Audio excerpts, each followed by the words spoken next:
Hello, good morning, good evening, good day, good afternoon, and aloha. Welcome back to another episode, KGRA episode of the Unidentified Celebrity Review. Your home for credible news, reviews, and commentary on everything UAP and UFO. My name's Luis Jimenez. Along with me today are my cohorts, and buddies, Mr. Ratherby Squidding and Michael Mataluni. Before we get started, what would you say, Michael? Hello, Lou. Hello, Michael. Happy Friday. Happy Friday. Before we get started with today's show, I want to say, of course, thank you to the sponsor, BlueMarlinChronicles.com. Purveyors of the world's finest fishing tackle since 1995. I want to say thank you to DOS Tapes. They provide all of the jams that you hear on the show. Their Bandcamp is in the description below. And if you're wondering, hey, I'm on the radio, how do I get to those links? Just Google us, the Unidentified Celebrity Review. You'll find our YouTube, you'll find us on Twitter, you'll find us on Discord, you'll find our podcasts, which are available after the show, both on iTunes and Spotify. While you're here, please do us a favor, like, subscribe, share, ring the bell notification. That way you are notified anytime we go live or if an interview time changes. For example, yesterday we had Kurt J. Mungle on the Singularity Lab on Michael's channel, and we had it an hour early. So if you have that bell clicked, you will definitely be reminded just in case stuff like that happens. Of course, we are available on KGR Radio, so check it out on kgrdb.com. After the show, right after us, you guys got That UFO podcast. So Dan Zetterstrom and oh my gosh, Andy. Almost forgot Andy's name. Why? I don't know. It's anyway. Andy and Dan are going to be following us up right after the show, so definitely stick around. With that all out of the way, of course, I want to welcome everybody in the chat. Tima Tomaszewski, Britain Wonderland, Earth vs. Uranus, Aaron Desario are one of our moderators. All of you guys, thank you so much. Super chats are open. Of course, check out the Patreons. All the links for those things are below. Okay, so we've got all of that out of the way.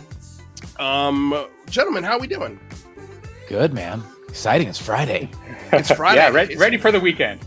Ready for the weekend. It has been a long week, a very long week, but a very productive week. A week of healing, a week of learning, a week of meeting new people, making new friends. So it has been a successful week as far as I'm concerned. Our guest today is one of my favorite guys to talk to, and maybe he can clear this up for us because I'm not 100% sure if he's been on my show yet, the Unidentified Celebrity Review. I think every time I've spoken with him and interacted with him, it's been on the Singularity Lab. But we'll ask him when he gets here, and he's going to be here in a second. And so we've got head science writer of the Debrief, Mr. Chris Plain. Chris, how you doing, my friend? Luigi, good to see you. Squidward, all the guys, my boyfriend, Michael, good to see you, honey. You look great. God, dude, you know what? Can I just jump in? Because I'm going to do like I was doing. I'm just going to jump right away. Do it. So we have a new, Chrissy, our PR person at the Debrief, has added an assistant, Dylan. And Dylan's been booking me, across the podcast spectrum. Yeah. And that's all kind of starting today. And I told, at first I was, like That UFO podcast, some of these others, Disclosure. I don't remember. I got a few of them coming up, right? Yeah. And I'm looking at the list, and I told her, I said, I have kind of a rule, a podcast, Chris Plain podcast rule. When I look at the screen, I like to see Mike Mataluni looking back. That's kind of my rule, right? Whoa, so I told her, I said, on all these other podcasts, I just want them to have a little still shot of Mike Mataluni up there in the corner screen. She said, Chris, I can do one better. I'm going to book you on the Unidentified Celebrity Review. So here I am. Well, there you go, man. That's even better. And man, that's kind of a diva ask. At least it's not like separate the M&M colors. A bit of a, you know, I'm going to give you guys 2 hours. I could ask for, a picture of, my girlfriend to be up there. He's so high. Boy, you started this interview in a very strange place, my friend. But, let's talk about UFOs. I wonder if they're real. Hey, what am I going to do? I have a lot of podcasts booked. I have never been on the Unidentified Celebrity Review. And here I am talking to my man Lenny, his friend the Squid Catcher, and my girlfriend Mike. boy.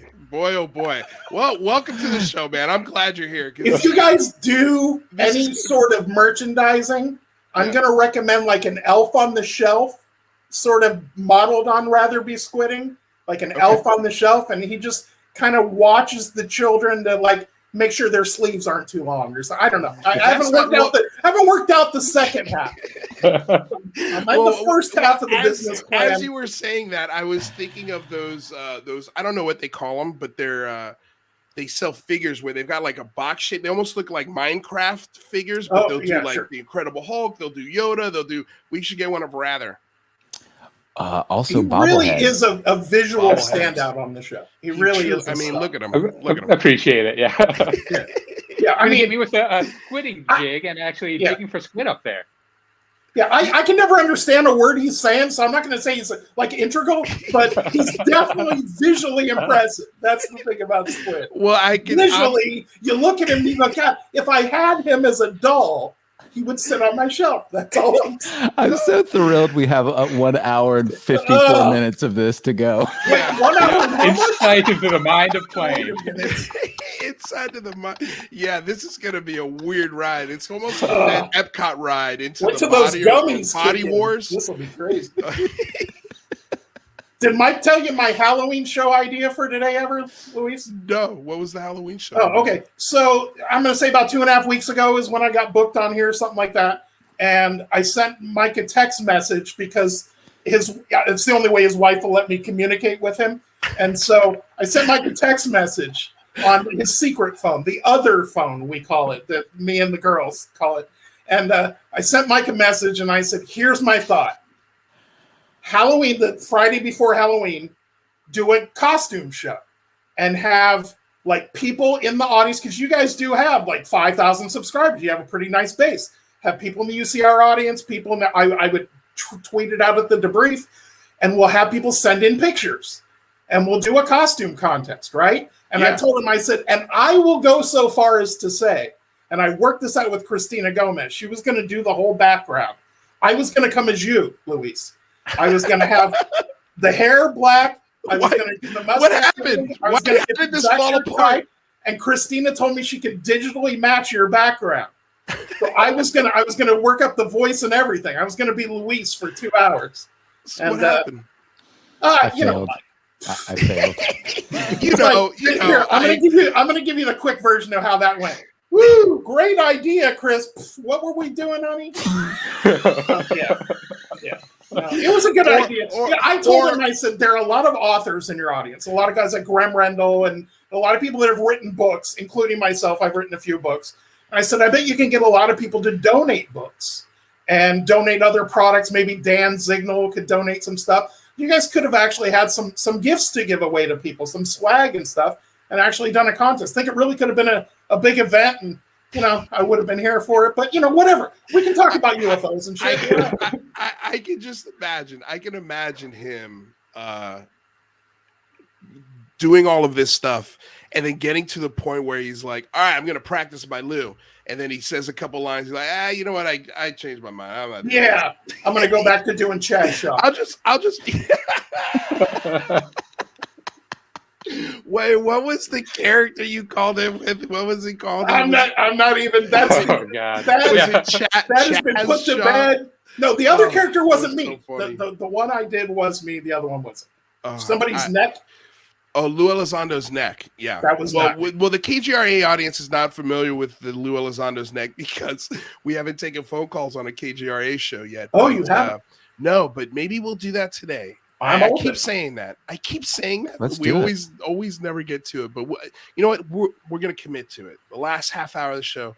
And don't let me forget to answer Eli's question. So what's Eli's? Well, let's start with Eli's question. How about that? So one of my legions of Twitter followers. There's hundreds of them, Luis. That's how many there are. They're in the hundreds.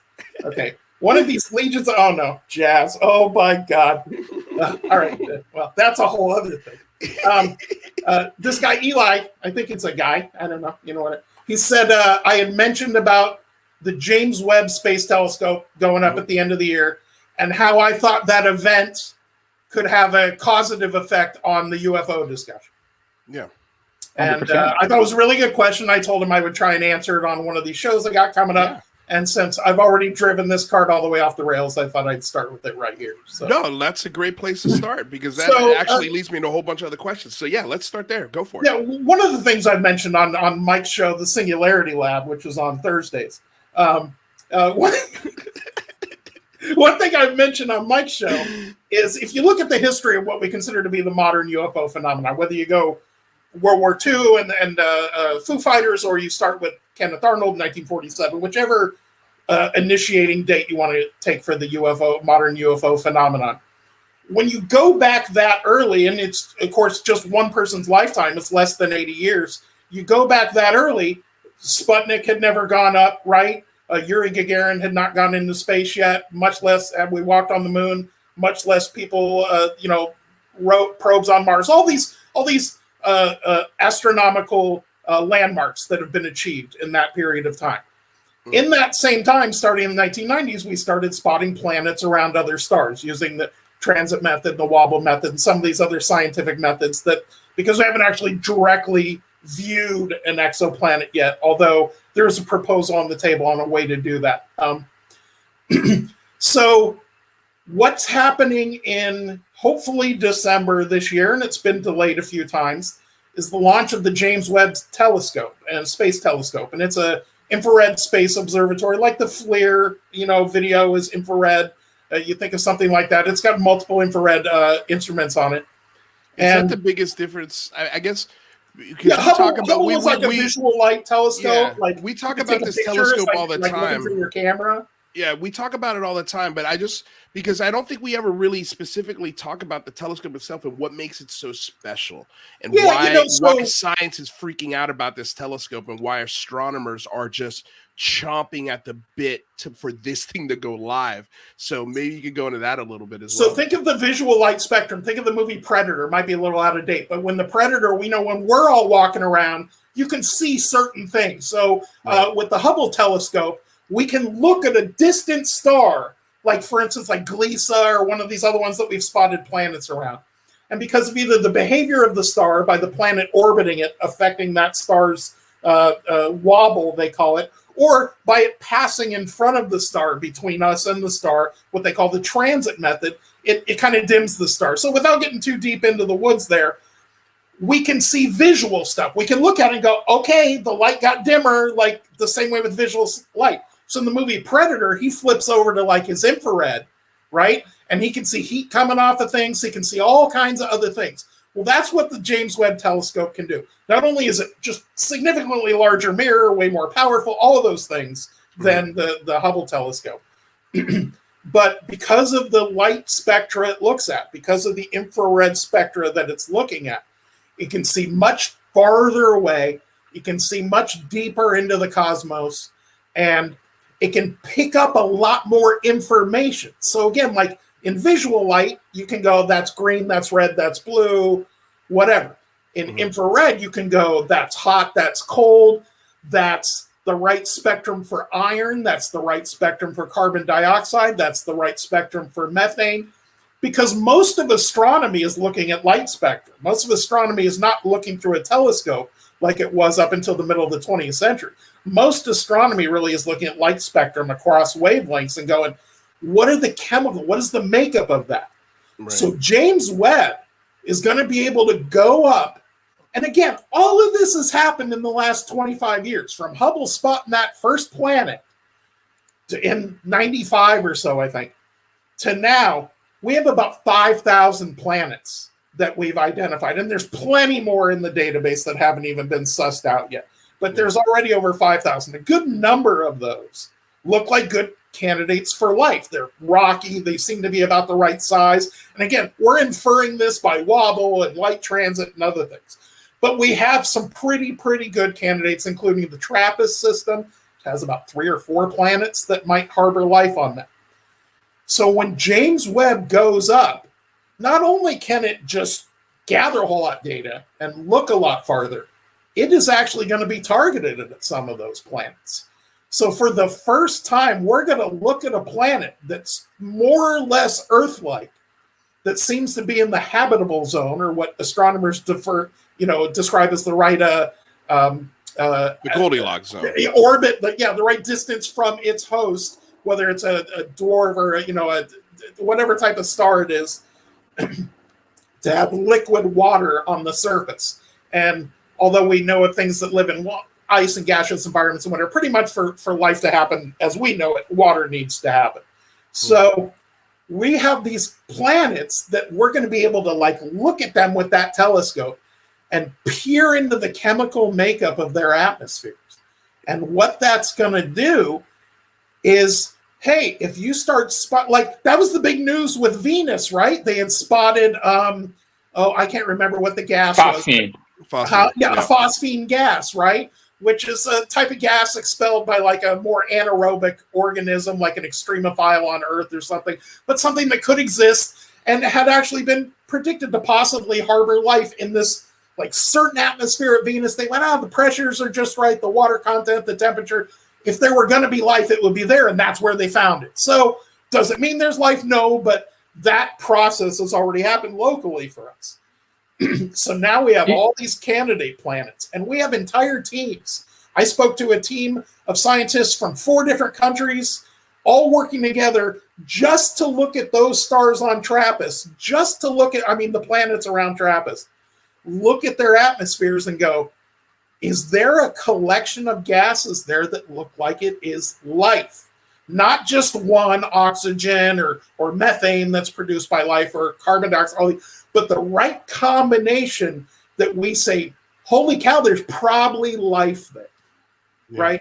The reason I think that's important, and again, I tell this story all the time, but when I was 24 days old, my mother put me in front of the TV to watch man first walk on the moon. So I was before that event happened. As you move forward in time, as new people are born, and I talk to scientists in their 30s and 40s every day that are much younger than me, they're coming in with this new knowledge. They're just born into a world where there are exoplanets. They're just born into a world where we've been to Mars and we've been to these places. To squidding, I don't know, what are you, 17? This is probably he just assumed. So again, if you were born, that's right. I know. I was at his quinceañera. I was there. A lot of people don't know he's a quarter Cuban. Just for the record, we do not employ minors at this show. nor not only do we not employ minors, we actually do not know Ratherby Squidding's real name or his real age. Nor do you employ anyone, because none of us are getting You guys don't. We do with the debrief. I work with cops and intelligence people. You tell me what you want to know about Squid, Mataluni? I'll email it over to you. Or, I'm sorry, I'll text it to you on the phone. Continuing with the James Webb Telescope. So the reason this is a big step forward, thank you, Squid, for bringing us back on top. Look, I started out by saying he was just for his looks. Now, boom, getting me right back on track. Look at it. On fire today. I see people are writing shit, but I don't have my glasses on, so I'm going to keep cooking here. Chris, we're on the radio. Oh, okay. Please don't curse. I apologize. Did I say? I don't know. I don't know if the S word is considered a curse, but I don't want to make Bill's job. No, hey, I'm not looking to screw up your deal, man. You need that $80 a week wherever you can get it. Yeah, you can only charge Squid so much to go on camera. The guy will only look. I told you, Luis, in a private message. You put Squid over $500 a week, he's out. He's out. He's out. That's all he was good for. He asked his mom; she won't give him more. All right, I love you, Squid. You know, whatever your name is, Raphael. Or should I say, Raphael, as they say in Rio de Janeiro, mon amigo. So the James Webb Telescope. What happened? Look, when you can talk about UFOs, I'm getting it. This is coming back. What do you got, Rather? What are you going to say? I don't want to cut you off, Chris, but so Kirk Jamungo brought up an interesting point about the JWT the other day, saying that he thinks that if the JWT picks up some techno signatures on another planet, people like Neil deGrasse Tyson and others are going to say, well, that's just one more planet that we know has life that isn't coming here. So we're going to be even more confident in our belief that UFOs aren't real. Do you agree with that? In 1947, if you were confident that life from other planets was not coming to visit us, right? There's no UFOs or not aliens or anything like that and whatever, and you were confident in that view. Your argument was built on the fact that we've never been to space. We don't know if anything can live in space. We don't know if we can defeat gravity. We don't know if there are even planets around other stars. We don't know that there are planets in the habitable. All these pieces of information. So yes, as long as you keep moving that target, there's no doubt that scientists will still say, I need definitive proof that even if there's technologically advanced life somewhere, it's coming here. But let me ask you this. Say the JWT spots signatures consistent with technology. So it's really designed to detect biosignatures, not techno-signatures. But there are a lot of software methods. I know Mike interviewed an astronaut or a member at NASA back when he was working for us at the Debrief. She had a whole method for detecting techno-signatures using information gathered from the James Webb Telescope. So yeah, imagine we spot one and we go, yeah, like we're picking up certain types of things and we figured out they have a Dyson swarm around their sun. And they're a couple of thousand years more advanced than us at least, right? And that's what we pick up. How is the argument that they haven't at least considered sending a probe to us if we can see them and every stinking place we can send a probe to, we send one? So I think at some point in time, the argument just changes to, all right, we found planets with life. We found planets with technological life. All we're asking is, did they come here or not? And that becomes a lot narrower, lot simpler question than, can we go to orbit? Can humans survive in space? Are there other planets around other stars? Are they in the habitable zone?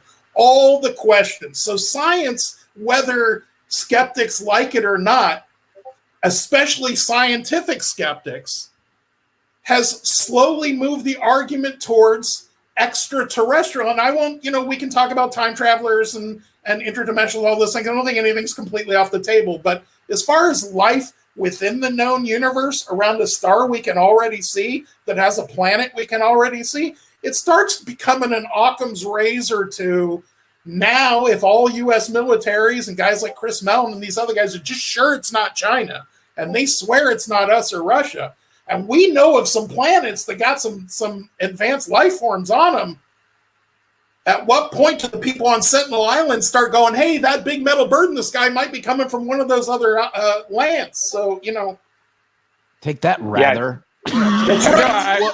I think it's a legit point, and I think mainstream scientists should continue to move those goalposts. I think definitive proof is definitive proof, but I don't think we cannot say the evidence supports the following.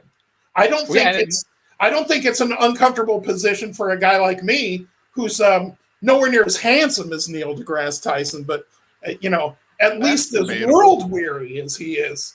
And possibly less creepy. Well, possibly, it depends on the day. Never mind. Depends on the day. I gotta be honest. That's right. I'm no creepy little book. That guy. Don't even get me started. Oh, I love that. Don't you dare say a bad word about Pete McCartney, because he's a gem of a man. And the creepy little book, I highly recommend everybody go check it out, because it's a really fun, guilty pleasure of mine to listen to that man talk. He's the closest thing that reminds me. And wow, I just went on off a Pete McCarthy diatribe here, but closest thing that reminds me of an Art Bell. Honestly, the man is just a prophet when he speaks. So love talking to that guy. But what I was going to ask was, will this telescope be able to tell from those technosignatures their advancement? Yeah, how advanced they are? In other words, if they look at a planet and they go, okay, well, there seems to be pollution, there seems to be whatever the so maybe like a volume of light, right? Yeah, like how many cities on Earth and how much light do we produce and our population size? Maybe a volume light, maybe certain wavelengths or certain light spectra are more likely used in more advanced technologies. I don't know. I haven't dug down into the weeds of determining how advanced or the methods of determining technosignatures. I can tell you that the first step And the goal of the teams doing this with the James Webb are mostly looking for biosignatures. And I know it makes us all crazy that it's baby steps, but again, as I like to keep pointing out, just in my lifetime alone, people who told me planets didn't exist around other stars, and I was just damn sure of it, can all suck it, because planets exist around other stars. And when I was 25 years old, telling people that, right? So yeah. I think that's the situation we're in. I think we're in a situation where knowledge keeps advancing, and I think the next step is biosignatures, more or less concurrent with either a meteor from Mars or a sample return mission from Mars, something where we go, okay, we found fossilized evidence of life not on Earth. So I think those are kind of the next steps. And honestly, all the steps from my childhood to now and the steps that they have moved towards the idea of life on other planets. They have moved towards the idea of this, if there is life and if there is technological life, they're probably ahead of us, right? Because of the sheer length of time of the universe, almost 14 billion years, and we just showed up for the last 4 and change or whatever, right? So if anything, the odds are, and I just think it will keep moving that way. There's a thing called the Drake equation that would postulate all those things. And when Frank Drake laid out that equation, they were all unknowns. And they're slowly but surely filling into known quantities. Wow. Go for it, rather. Well, yeah, I kind of assume that there is life out there. I think that a lot of people do that, given how big the universe is. Kind of given that, how big of news do you think it would be if the JWST did find a biosignature? Is that going to be front page news everywhere, or what's your kind of take on that? I still think that even as much headway. See, I was working on my Luis voice. I'm getting that crack. Hey guys, what? What? I don't break my voice. I don't. No plane. My voice is consistent. That of a man. I still think ultimately that a confirmed sign of life that is indisputable is still the biggest news. I still think that. Now, if that's, hey, we have a crash ship in bodies stashed away somewhere, or a fossil returned 10 years from now from the Mars sample return, and it's another stinking 10 years that we wait. I do think that in that period, somewhere in there, that definitive sign, because again, as I pointed out, there have been close. In 1978, the Voyager team was pretty confident they found life on Mars, signs of active life, like they cooked it up in the oven and put off methane. They go, there's life in here, right? In the 90s, they had the couple of rocks that came from Mars that had what looked like maybe fossilized amino acids in them. There have been many, the phosphine gas in Venus. So there have been a lot of those. So yeah, is it possible that something not completely definitive will be what we get next and be what we continue to get? Sure, but I do think there's a point where a sample return comes back from Mars, or the right rover is there, or the right gas combination of gases are spotted around another planet, or keep this in mind, many planets. I think that's what's going to happen. I think these teams are going to look at TRAPPIST and Wolf 359 and Gliese and all these other, even Proxima Centauri looks like it probably has the planet the right size, right? Yeah, it might be every solar system. Yeah, I think we're going to look at all of those, and I think what we're going to find is a plethora of life signs around a number of planets. And then the argument will be, which of these is at what level of advancement? Are they all, just algae, and are they, pre-animal kind of soup, or are they a really advanced, or are they post where we are at some advanced level? I think that comes after, yes, we have signs of life. Well, just going back to Rather's thing, though, that Kurt said, do you think if we find a definitive sign of life that Neil deGrasse Tyson or science is going to sort of treat this community like we're Jodie Foster in Contact. We're like, we've been here all along. We've been saying this. We've been screaming this at the top of our lungs for 60, 70 years. Do you think they'll sideswipe us and sort of keep us out of the conversation if something like that happened? It's altogether possible. So here's what I would tell my nieces, because I don't have any children, but here's what I would tell my nieces is I would say, I don't care what they think, right? Like, I don't care what they say. And I know that's small, but it doesn't matter. I think we want a justice. I think we want a reckoning of this history. I think there was a lot of frustration about the UAPTF report because it only went back to 2004. Right. And people that have lived a lifetime of experiences before that are going, I've seen this, I experienced that, my uncle told me this, my aunt told me that. And I think there is a big desire for Mick West and Neil deGrasse Tyson, all these people to suck it and go, look, man, you were wrong. Not only is there life, it's everywhere. And see, I don't know. That's who's coming here. I got no problem with that. I got no problem telling Neil to suck it. I'm going to see it in a couple of months. That's right? Part of the question is I don't think they're going to suck it, quote unquote. Yeah, I think they're going to see it and they're going to say, we've been saying this is possible all along. Yeah, we've been champions of this. All theory. I said was I needed definitive proof, and you finally gave me definitive proof. Right. Yeah, okay. Let them live in that. And you be happy with the fact that, you know what, man, I always knew it. The same way I always knew there were planets around other stars. My thing is this. If you're standing in the middle of a football field looking at a blade of grass and all the soil around you is identical, if all of that soil has no other blades of grass, and that's the one place something's grown, but everything else, sunlight, water, soil, everything else is the same. That's what the universe is. We're not made of that much different stuff. There's only 100 and whatever elements on the periodic table. There's not that much stuff we can be made of. And that same stuff is everywhere. We spot water all throughout the universe. We spot it in interstellar clouds. We spot these things everywhere. This is one huge garden. And I'll say this, and I've said this on the record before. If there really is no life elsewhere, if we do this searching, and I'm 90 years old, God forbid, sitting in a wheelchair, because take me before that. It's no fun past like 83.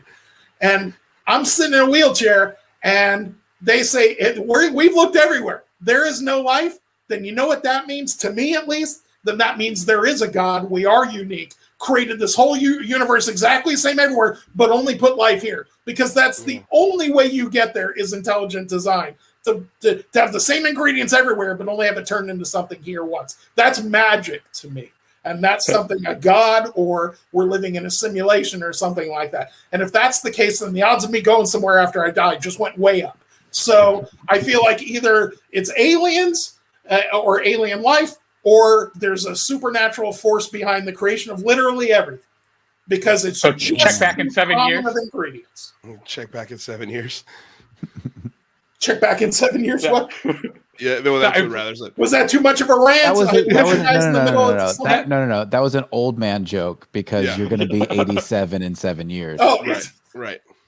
Just getting you back, Chris. Yeah. That's a rather punchback. You really got to think about rather jokes. Got me right in the kisser. Yeah, right in the kisser.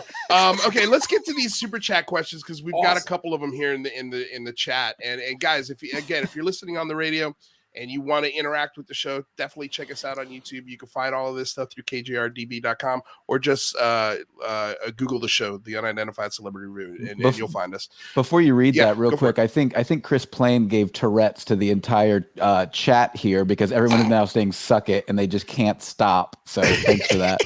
Well, I haven't even made it to that part of the chat yet because I'm stuck on this super chat. You told me I couldn't cuss. I had to go as far as I could. Everyone's like, suck it, suck it, suck it, suck it. John Brusso with a $5 super chat question. The James Webb Space Telescope will not be able to see Earth-sized planets, just gas giants. Will LUVOIR, the next scope, be able to? Do you know the status of LUVOIR? So, no, but James Webb is going to definitely look at the atmosphere of Earth-sized planets. So I don't know, I wrote a nice feature about it. You can go to the debrief.org. Google James Webb Telescope and the debrief.org. There's a nice big feature. I spoke to the team manager over at James Webb back in the spring, and they broke down all the different missions. I wrote individual reports on about 5 different missions, including searches for life, and they definitely will be looking at the atmospheres. Now, they won't be able to, again, directly image them. It's not going to take a picture of that planet or its atmosphere, but when that planet passes in front of its star, they will look at the light spectrum and the changes within the atmosphere, and they'll be able to determine the chemical composition of the gases in the atmosphere of that planet. 100%. What was the other telescope? The LUVOIR telescope, LUVOIR. No, I don't know. Yeah, I hadn't heard of that either. I haven't heard of that telescope as well. No, but we'll see if we hear anything about it. We'll let you know. Silly Humans with a $10 super chat, guys. Thank you, by the way, so much for these super chats. They help the show, the lights stay on, so we really appreciate it. Please explain the orbit chosen for the James Webb Telescope. Thanks. Huh? You don't know the... Well, maybe you know, what is it? Is it Lagrange 3? I think it's Lagrange 2. So it's they essentially L2. have it kind of floating around here, so it stays stationary. Yeah, so it keeps Earth shadowed, so the Earth shadows it from the sun, right? Exactly. Yeah. Yeah, so it's L2. So yeah, what Squid said. And that's important because it's infrared, right? So it blocks out all that sun's infrared radiation. So the biggest problem with land-based telescopes, as we know, is light pollution, and in our atmosphere, refracted light, man-made light, but also interstellar light, everything coming in our own atmosphere. When we put telescopes in space, we try and put them at these magical points. Lagrange was just a scientist who determined there are these spots within that the canceling forces of Earth's gravitational pull, the moon, the sun, the other bodies within the solar system will more or less let an object stay more or less stationary in these points. So they picked a point where it'll be stationary and where the Earth will block the light from the sun, as Squid said, so they can see stuff. That's a great question. Thank you. Excellent question. G West with a $5 super chat. Will it be 100% clear when the James Webb Telescope detects biosignatures, or will scientists debate it for years if it's enough if it is in fact-based biosignatures? So there's a lot of discussion about this right now, and there's actually a proposal, and I forget the group that put it out there, but they're basically wanting to create a framework for announcing the results of exoplanetary life, right? They want to create a framework for what conditions need to be met. So what gases would need to be seen in what relative amounts, what total amounts, what relative amounts to each other, what type of, altitude, all that. So that's kind of all trying to be worked out now. But the truth is, guys, at this point, there's no one magical thing in the atmosphere that we go, oh, it's got phosphine, there's life, there's no doubt about it.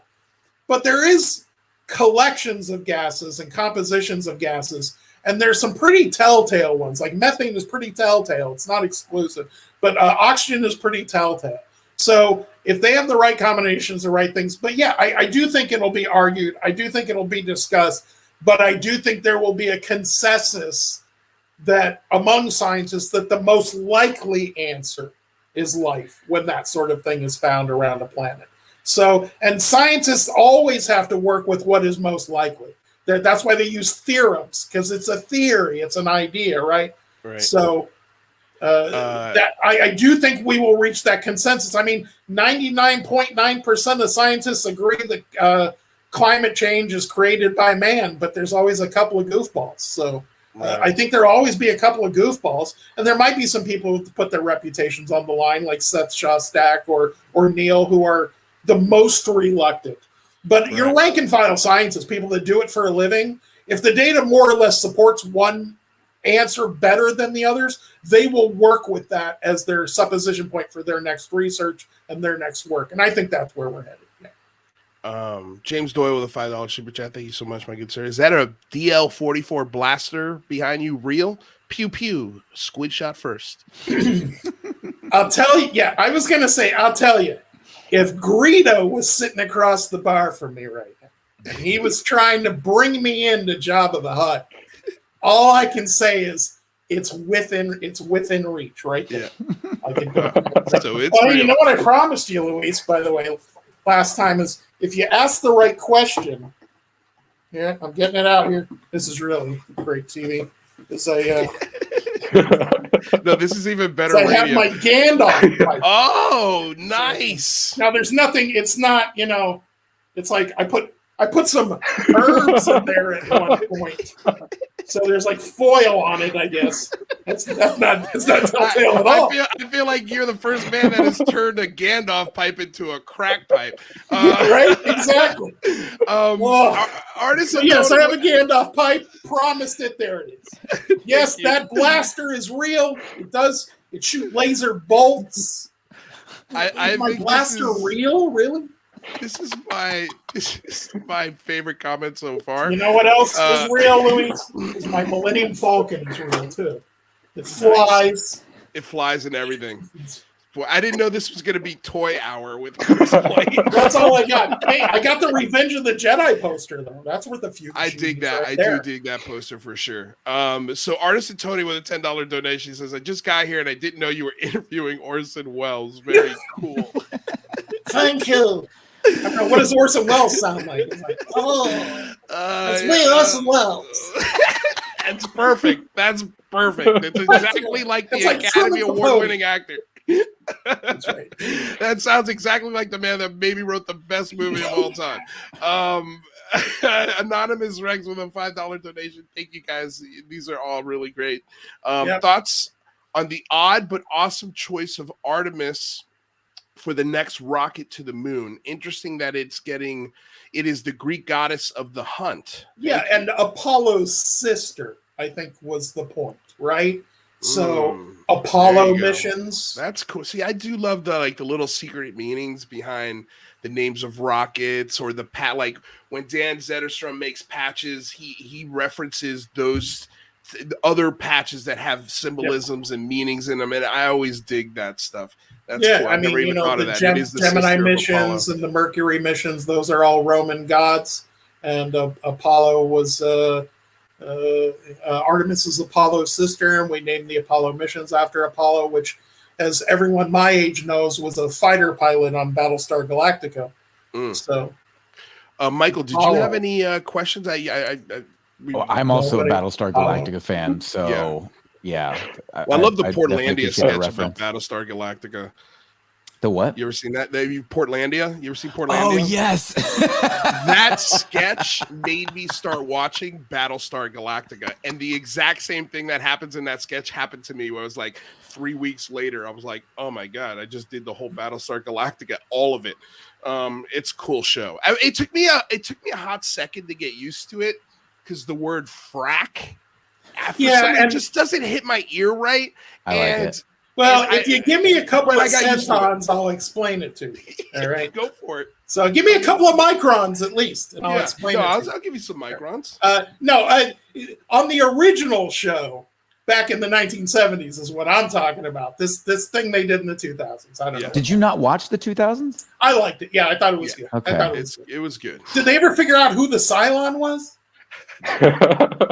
I mean, I guess didn't that go for like? Was there like a ruin the show for the arc people who where haven't seen it yet? Maybe she's a Cylon. Maybe, and you're like, it was like, everyone's a Cylon. Everyone's a Cylon. Yeah. Spoiler alert. After the spoiler. You guys gotta reset the room. I guess it's just me, huh? Today we have only 145. Mike, I'm sorry. Today we have Orson Welles in his mid-80s talking about AARP. We get the big cost of living raise in Social Security this year. Really, me and Jazz Shah are really excited about this. Well, I actually am curious, because I know that you are incredibly prolific at the Debrief. So is there anything we should be keeping an eye out that you're working on over there? Here's what I want to tell everyone. I've said it before. My favorite thing about working at the Debrief is the Debrief. Sorry. Well, my favorite thing working there, besides like the amazing office headquarters, really, like that's a whole other, right? But the best thing about working at the Debrief is we have a little group chat, right? You got a little insiders group chat, and within there, I get to see 3 of the leading researchers in this field, MJ Manias, Micah Hanks, and Tim McMillan, discussing what they're working on.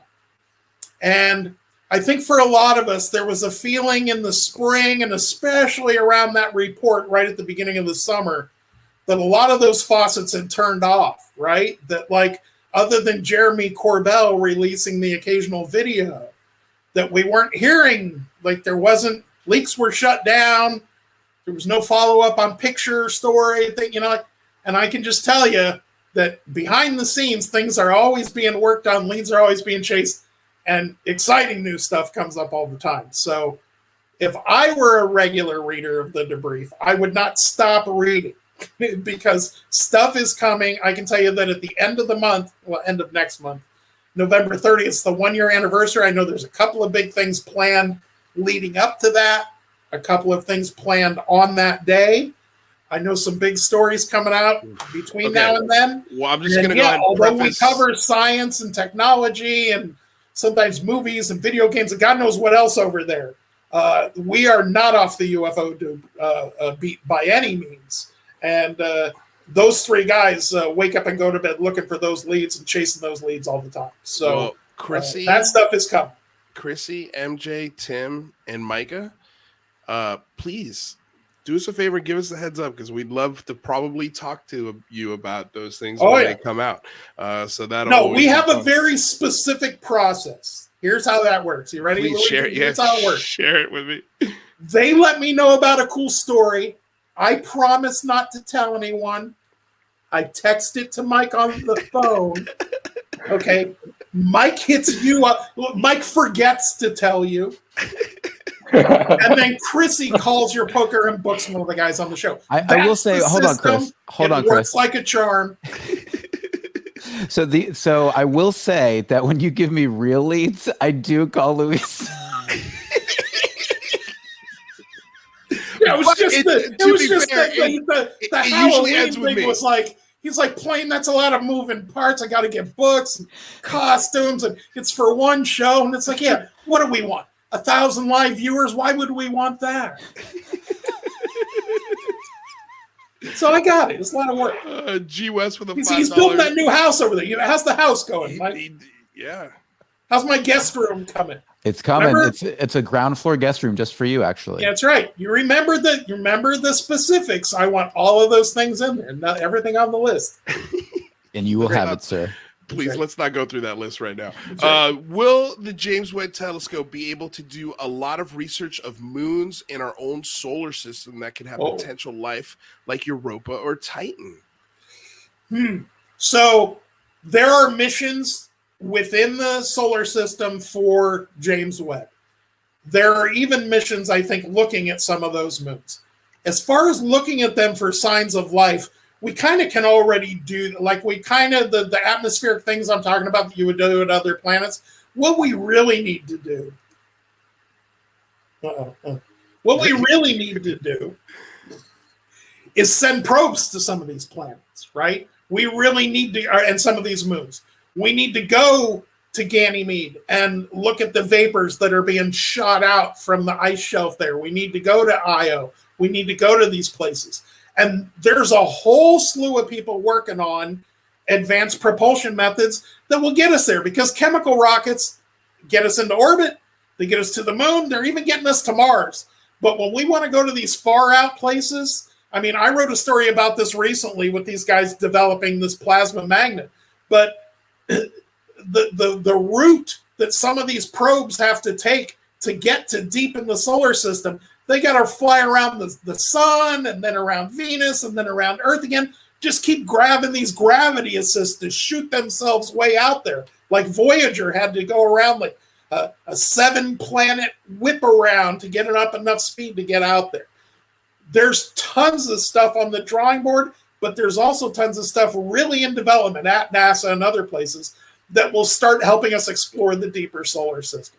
So I think the best bet for us finding life, maybe like Saturn, Moon, Titan, or finding that it has liquid lakes on the surface. I mean, they're methane and ethane and, they're not water, but there are plenty of places in the solar system to look. And I think new propulsion, things like nuclear fusion propulsion, things like directed energy light sails, things that are not that pie in the sky, things we're already testing and developing, are just going to kind of be that next generation of getting us to those targets and looking for life at those targets. I'll tell you what, if we were born 100 years from now, Lenny, all of this would be answered, right? All of this would have been worked out, all of this, but we're in the middle of the best part. So as much as I would like to jump to the end and no and yes and UFOs and maybe have an explanation for the thing I saw when I was 8 years old that I didn't know what it was, right up in the sky, I would like an explanation for what that was. And I have an idea. But this journey of discovery, of learning these incremental steps, may be maddening to people that want the answer. But they're really exciting to go through along the way. It's really been exciting in my lifetime. The first time an exoplanet was announced and they had used the wobble method and they laid it out, there was a lot of controversy. There was a lot of like, so you saw a star wobbling? That doesn't prove anything. But ultimately, with enough observations and enough analysis, enough math, we reached a consensus. So you don't still hear people go, nah, there aren't planets. No, there are 5,000 planets. We found them. Nobody argues that. You haven't talked to a flat earther in a hot minute, my friend. Yeah, right. Well, Man, again, there my are job people. has me talking to people that are all smarter than me all day. That's I was actually on smart. with a master's engineer today talking about faster than light travel in fluidic space. And he's talking about the 3 levels of special relativity. And yeah, I talk to people much smarter than me all day, every day. But I can tell you that everyday people that, I was just going to say, you bring up a really important point that I don't want to zoom past, because I think it's incredibly valuable, because we all want the answers. We want to know what's out there. We want to know what UFOs are. We want to know about alien life. We want to understand the galaxy and the solar system and the meaning of life and all of that. But you're saying, enjoy the freaking journey, guys. Like, just take it one step at a time. I really appreciate that. And I do think, hey, this is ups and downs in this journey. I point out to people all the time that after 2001, where I was already a 31-year-old man, after 2001 and the press club event that Stephen Greer held. James Greer is a character from a Tom Clancy novel that Stephen Greer held in 2001. That was a big, there really hadn't been this bring all the UFO, pilots together and police officers and radar operators and all these kind of people supporting a scientific observational experience of UFOs all at that event. That was a big event, right? 2017, same thing, and all the things that have happened then. That pace continues to accelerate. So it used to be you wait from the end of Blue Book to maybe 1995 or something for NIDS. They're 70s and 80s was just a wasteland of UFO books and wacky TV shows. I mean, even X-Files, which showed up. And now it happens in these shorter waves because people are born, as I said, into a world where there are planets, there are, science. The idea of traveling there is just not as wacky as it used to be. And the idea that life is coming here, just as I keep saying, to me becomes the more likely answer. You get to a point where Occam's razor favors that answer, and I think we're getting there. When you talk about TRAPPIST-D, right? I mean, how many light years away is TRAPPIST-D? Oh, I don't know, it's not many. It's 4 or 5, something like that. 4.5, maybe something like that. So even if people say, well, you have to have FTL travel. No, you don't. Absolutely not. You could go at 20% the speed of light and be here in 70, 80 years, right? I mean, it's not. I'm writing about a thing called directed energy propulsion. And this is real simple, right? You put a craft up in orbit, and then you put a laser and you point it at that craft, and it just pushes the craft, right? And there's a constant acceleration because the light is constantly pushing against it like a light sail or something like that. But it's a focused, concentrated laser, and it's pushing it. And that craft just keeps getting faster and faster and faster. If we had the desire to put a couple of 100 billion into it and do it now, we could probably build one now with current technology that can, at within 6 months or less, reach 20% the speed of light. At 20% the speed of light, you get to a star system 4.5 light years away in 22 and a half years, if I'm doing my math correctly. So okay, I was wrong. It's 40 light years away. I've just been corrected 7 times. So again, though, but even like Proxima, right, which is like 3-4 light years away, other star systems that we're going to be looking at for life that are single-digit light years away. You say you're 10 light years away, right? 10 light years away at 20% the speed of light is 50 years. I mean, for a scientist that starts on that, people that started building the pyramid when they were young craftsmen in Egypt knew they weren't going to live to see the thing completed. In science, there are we still pull mission data off of the Voyager spacecraft, and that was in the 1970s. Those were launched, and we still pull data off of that.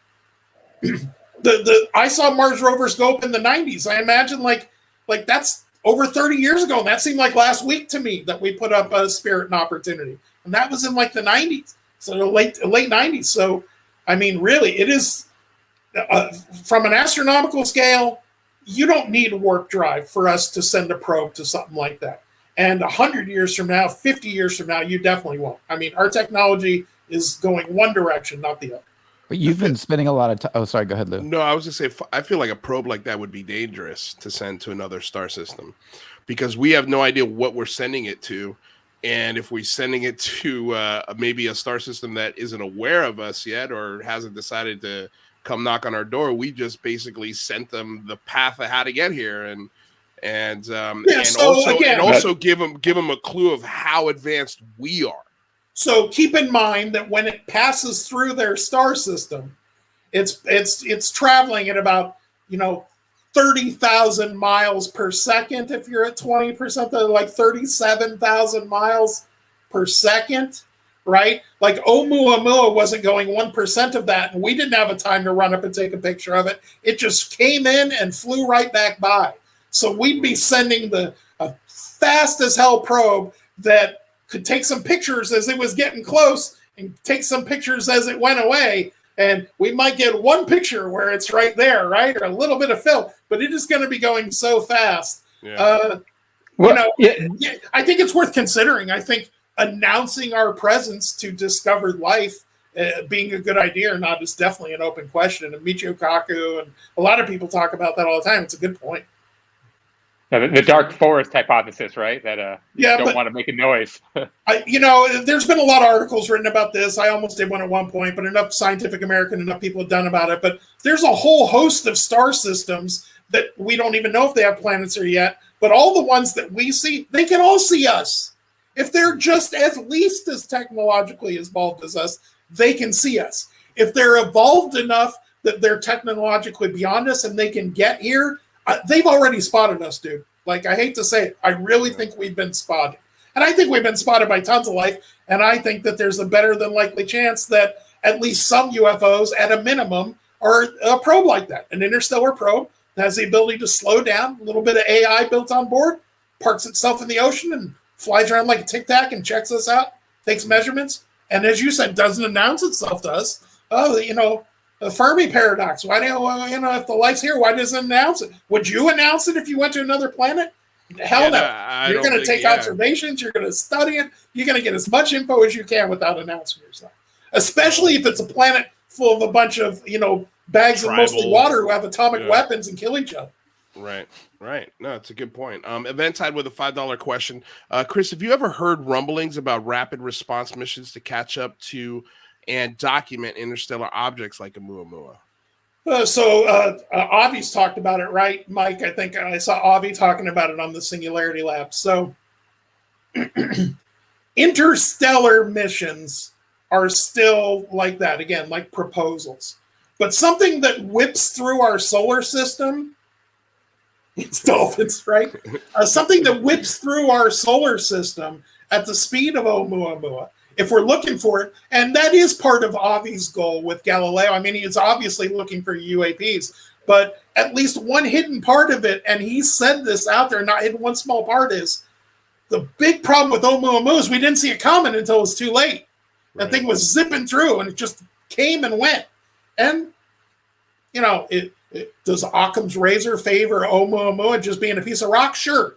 But There's enough unexplained things and enough elements of it accelerating after it passed, things like that, without gas emissions. Enough things you can look at and go, well, maybe it was a probe, right? So I think being ready for the next Oumuamua is the best we're going to do on that bad boy. I think that one done come and went. Well, okay, Mike, I thought it looked like you were going to ask a question. Wait, I was just going to say that, I mean, Avi Loeb has been very clear that he's looking for UAP here on Earth with telescopes, and he wants to look for Oumuamua-like objects. So it's a very decent part of the hypothesis and the experiments that they're going to be doing for sure. And worth looking for. I mean, again, setting aside aliens that are super advanced and can travel here and faster than light craft. Just again, think of a society 50 years, 100 years, 500 years, 1,000 years more advanced than us that is still operating in relativistic space, that doesn't have faster than light travel, doesn't have warp drives, and maybe that's not even possible. We don't know. We have math that says maybe it can work. But a species operating in a relativistic space travel environment that can see us, that's a little bit more advanced than us, they'd almost be remiss to not send it. Like, why would you not send a probe if you have the technological capabilities, at minimum, to make sure we don't strap a few of these nukes and start heading your way and be ready for us? So I think being ready, having Galileo ready to see the next Oumuamua coming is or the next potential interstellar object that may indeed be a directed energy probe going at 20% the speed of light or some equivalent thereof. Why not be ready for that thing when it whips through? Because as many people pointed out, we could have no visitors. It could all be earthly phenomenon and atmosphere, whatever. Or we could have more than one. We could have many. And we could have people that are a couple hundred years ahead of us who send Oumuamua. And there could be another people somewhere else that are 1,000 years ahead of us, and they send another type of probe. And there could be one 10,000 years ahead of us, and they're flying around our oceans and crashing at Roswell. So, like, literally, it doesn't have to be one answer, and we should be ready to study all versions. That's such a great point. But you do a lot of research, and you've written quite a few articles about things like the M drive and Alcubierre warp drives. Do you, based in the research that you've done and the people you've interviewed, do you see anybody like in the lead when it comes to potentially taking their theories and making them a reality? Yes. Who? I have a story coming up. Here's what I will tell you. One of the leading scientists in warp theory has created a warp bubble, a real warp bubble in the lab. Rather a real one, not an analog, not it's the same as or it's similar to, has created a warp bubble. I mean, they didn't stick a little Starship Enterprise in there, but they made one. And the paper's getting ready to come out, and I have an exclusive on it. You guys will be hearing about it. So, yes.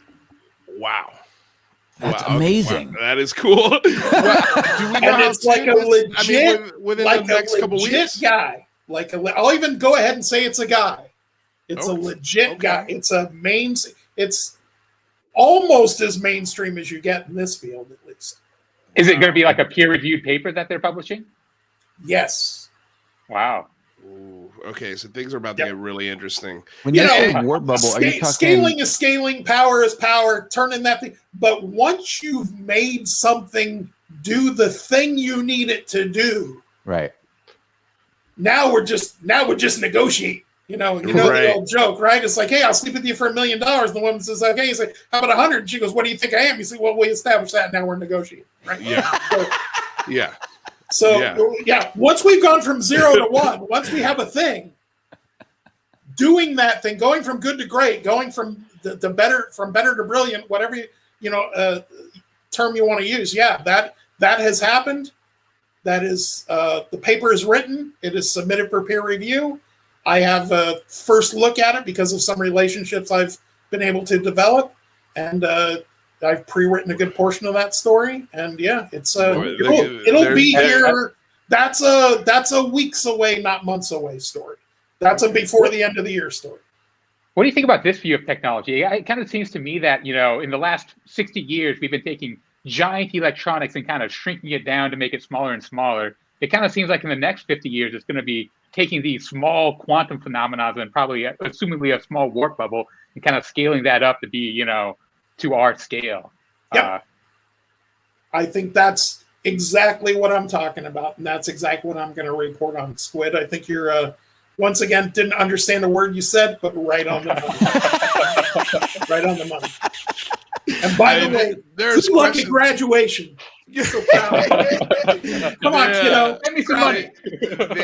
There's a bunch of questions popping up in the chat. Let's do them. Let's do questions. What is the scale of the bubble? The room, or should I start drinking? What is the scale of the bubble? Subnucleon? I mean, these are questions that might give away too much of the article, is what I mean. Yeah, that's what I'm going to do. I'm going to come on the Unidentified Celebrity Review for the first time ever. I'm going to talk to Luigi, Squidward, and my girlfriend, and I'm going to tell them the whole effing story, and then the debrief. They're going to fire me. I'm going to have to find that $80 a week somewhere else.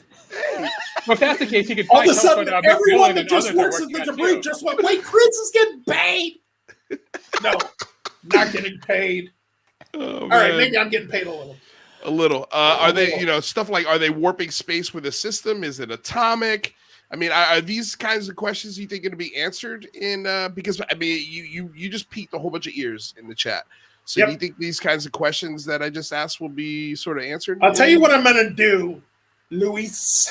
When we get close, I will let you know, and I will coordinate things. Excellent. So that when the story comes out, I come on the Singularity Lab because, that's where I go. Fair. But, I can come here when, but I'll be on the lab. I'll coordinate the article. And I'll see if I can get this researcher to join me, okay? That would be... And I will see if I can get this person to come on and really get into what it is they accomplished and where they can take that accomplishment. Okay, so you guys, stay tuned, ring the bell. But the stuff they're telling me is pretty cool. Oof, man, I'm excited for that. Stuff you're telling us is pretty cool. Yeah. Hey, every once in a while I get it done. Ask Mike about the Tic Tac conversation we had 4 months ago, right? Like, every once in a while I got something like, this is going to fix everything. And then it peters out. And then Luis and I spent 2 days on the phone on my vacation going back and forth about it. My God. Yep. Oh, the worst. But thank God we didn't say anything about it because we didn't peep. And let me tell you, that story is not dead.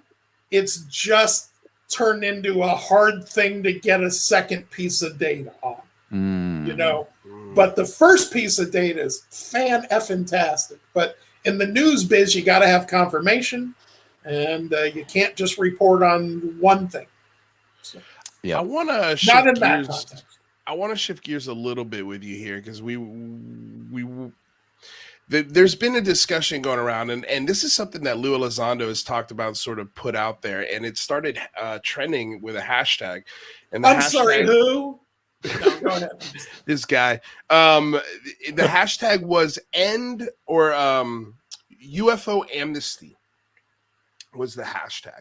This idea that, the last 70 years of secrecy, the last 70 years of genuine destruction in some cases of people's lives, careers, mental health, has been pretty some of the nasty immeasurable cost. A measurable cost, right? So and for example, I mean, just the other day, I don't know because I really have sort of kept an arm's length away from news because it just frustrates me more than anything these days.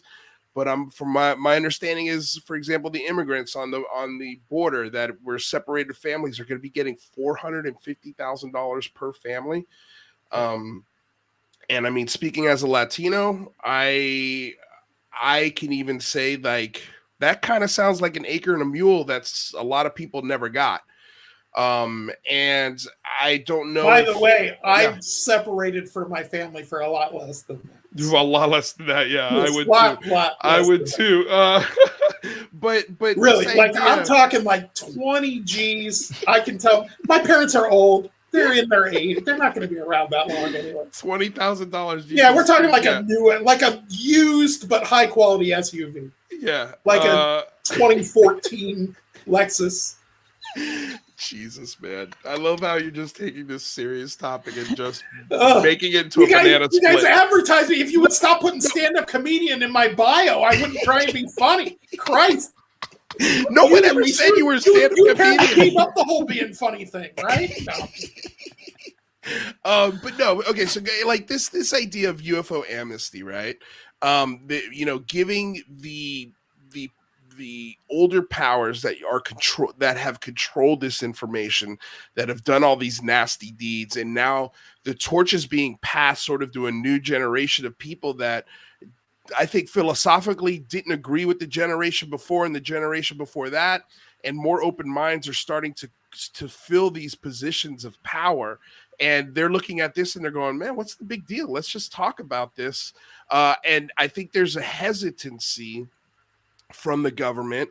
And this is really the first time I've ever heard of them being worried about something like this, but this idea of the community demanding that people be punished, people go to jail, families be compensated for some of the stuff that they've gone through. Because again, people have lost jobs, their lives have been ruined because of this.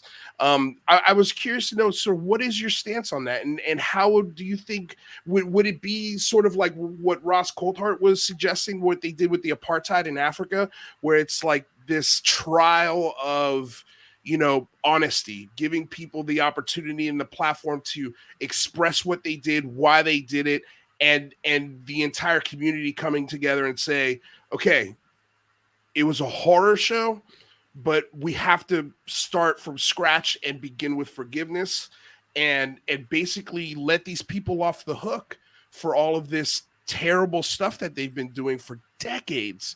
And I'm wondering, like, what are your feelings on something like that?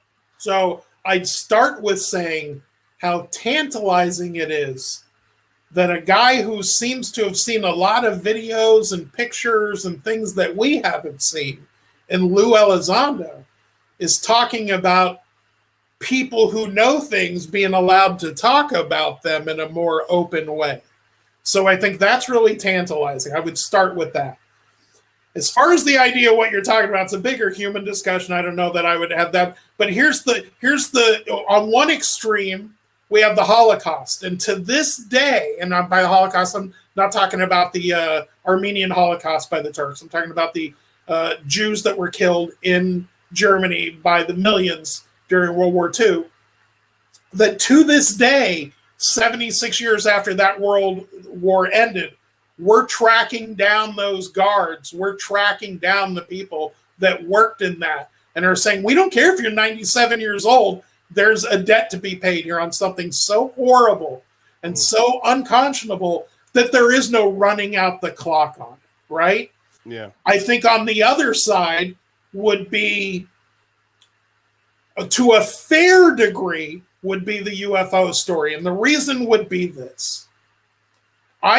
When I try and think about people making the decisions they make, I really do try and put myself in their head and say, like, what was the environment they were in? What was happening around them? So take yourself to 1946, 1947, right? 2 years ago, you didn't know if you were going to win the war or not.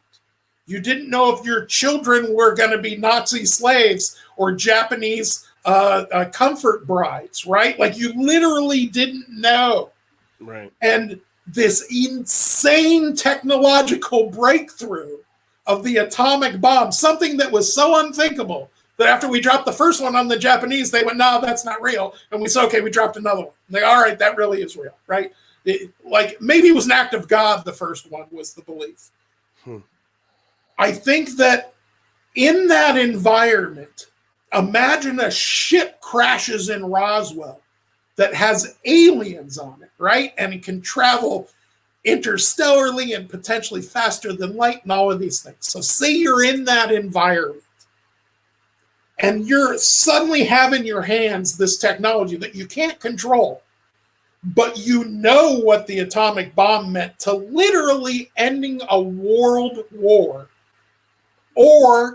And so now you're saying, not only do we not know how this works, we need to figure it out so we have that next advantage. We have that next, continental leap in technology.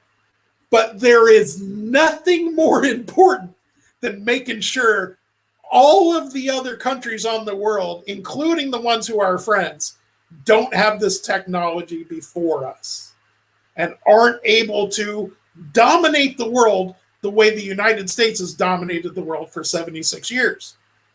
Okay? And as much as a guy like me lived through a fair amount of the Cold War in the 70s and 80s, I can tell you that people that were much older than me that talked to me about it at that time said we were already winning the Cold War in the 70s and 80s. It wasn't public, but when Reagan came out with Star Wars, he just basically told Russia, we'll bankrupt you to death, right? And that's what happened. The Soviet Union ended.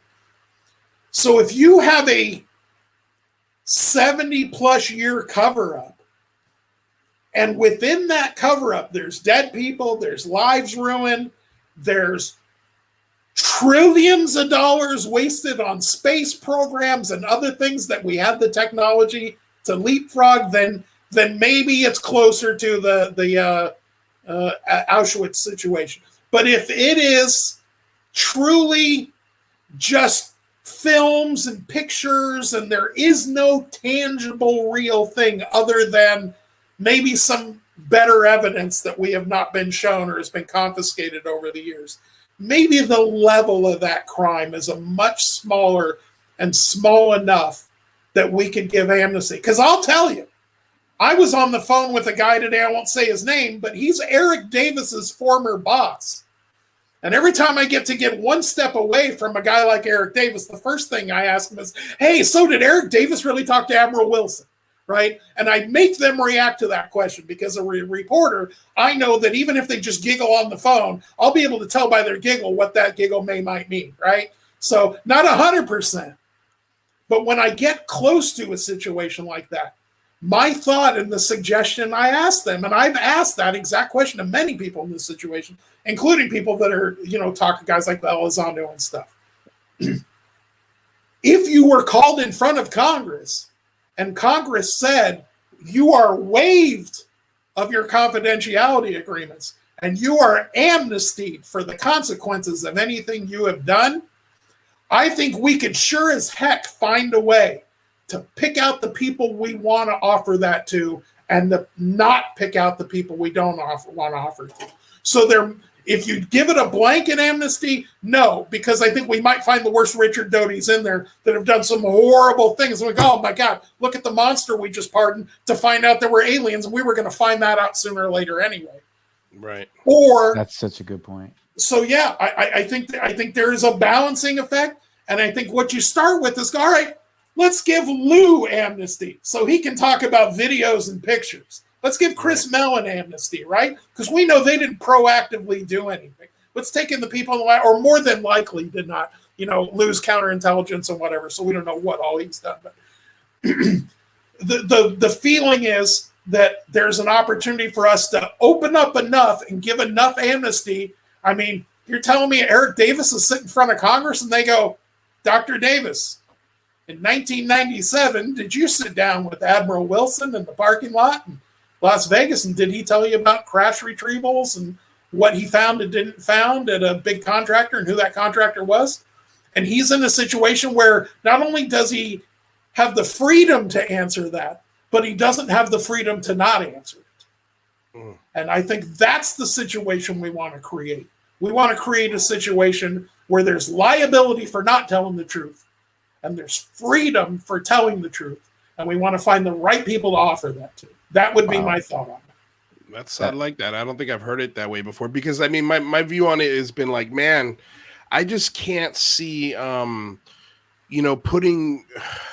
for example, the African American community in putting that in front of the pains that have been suffered from that community for the last 400 years, just seems like socially deftone. Well, bringing an entire community of Americans whole for the injustices to their forefathers and ancestors, and to what that has wrought on them and their own economic opportunities and education opportunities and life they've led, is not something I would offer amnesty to anyone for. And prioritizing bringing them home is something that I think about. My wife is Black. We talk about it all the time. She has varying opinions on it, and I'm not going to speak for her here, but it's a discussion I've had a lot. It's something I think is interesting. But I think with UFO amnesty, we're really talking about one thing. We're talking about a handful of people across the last 70 years that know things that shed a light on this. And within that mix, there's some bad people. And there's some bad people that have done some bad things. If their intent was national security, you get into gray areas. What did they do? Who did they drive somebody crazy who killed themselves? What, you get into these discussions. So that's would be my suggestion. Start with the people that start with the operator at the FAA office in Chicago who was on the phone reporting the UFO over the Chicago O'Hare Airport, who said, yeah, I was just talking to the mechanics and they showed me a picture of it. Give her amnesty and let her come in and say she saw the picture on the cell phone. And we now know the government has that picture, right? Because she saw it. That's what we give amnesty to. Yeah, I think that's incredibly nuanced, Chris, and it's a very difficult topic. It's a deep topic, and I think you laid out a really quite brilliant plan, actually, and I think that should be looked into. That is a deep topic, but on a lighter note, I just thought I would share this for a moment. This is the prototype of Rather on the Shelf. Oh my God! You guys make it. I will buy 100 of them for Christmas and give them to everyone I know. Oh Thank my you, God. Grant Levac, for that. That is a boy. He churned that out. Look how oh my God! Look how naughty Rather looks. He does look naughty as a little elf on a shelf. I'm telling you, Jimenez, you get that unit cost at $10 or less. I'm good for 100 of them. I'll drop $1,000 on that. I'd drop $1,000 on that too. Man. Oh yeah, I would decorate my whole house with one of those. Oh, gosh. Well, way to derail that, Michael. You're welcome. Okay, so we're gonna open it up to calls for people in the audience to ask Chris questions, ask us questions. I'm gonna go ahead and I told Bill, our producer, that we were gonna do the last half hour. Bill, are you ready? Should we do this? Should we take some calls? Let's see here. Let's see what Bill says. He's ready to go. All right. So let's go ahead and give out the phone number. So here's the phone number, you guys, 855-472-5483 or just 85 KGRA live. Spell it on your phone if you still do that kind of thing. And give us a call. If you guys have any questions for Chris Plain, head science writer at the Debrief, please feel free to welcome and give us a buzz. And Bill, if you can hear me back there, which obviously you can, you're our producer. If Lou Elizondo's neck calls, you're more than welcome to put him through. It's going to probably come off real weird at first, but I promise you, it usually pays off. And if that guy who keeps DMing me about the Hesdelin lights calls, I'm not taking that call either. Who? Oh, is somebody DMing you about the Hesdelin lights? The Hesdelin lights? Have you looked into the Hesdelin lights? Yeah, sure, a little bit. What do you think? I think they're atmospheric phenomena, most likely. I think Abby but I don't think they account for the Tic Tac. And I don't think they account for a lot of other observed phenomena. And I don't think that we know that they're atmospheric phenomena. I just think that's the best answer. There is some interesting. I saw Campbell Moriera sent me some interesting video. That's the guy. That's him. That's my DMs. Hi, Campbell. I see you in my DMs. I love Campbell.